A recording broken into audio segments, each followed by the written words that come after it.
Bonsoir Nicolas Caro. Bonsoir Pierre. Direction San Francisco.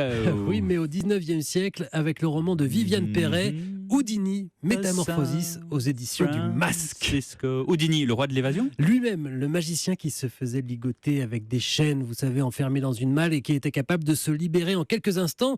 C'était une vraie célébrité au 19e siècle, mais Viviane Perret s'en est emparée pour faire le héros de son roman. En plus d'être le magicien que l'on connaît, Houdini devient donc détective. Donc ce sont ces vraies fausses aventures, si j'ose dire. Exactement, Ouais. de la pure fiction, mais qui utilise des éléments réels de la biographie du magicien.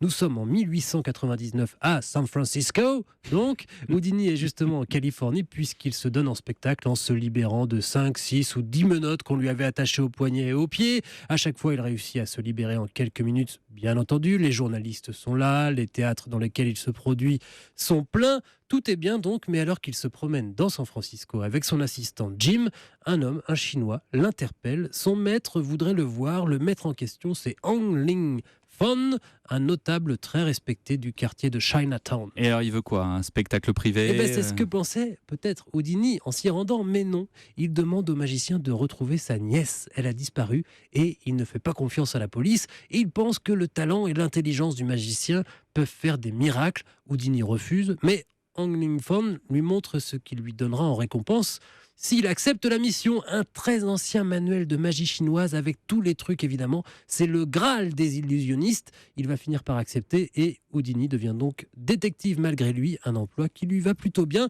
Au passage, on visite cette partie de l'Amérique à la fin du 19e qui ne ressemble évidemment pas au San Francisco d'aujourd'hui.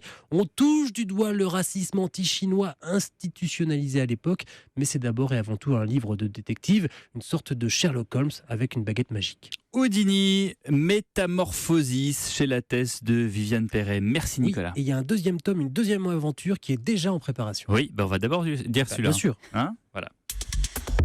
Europe Nuit.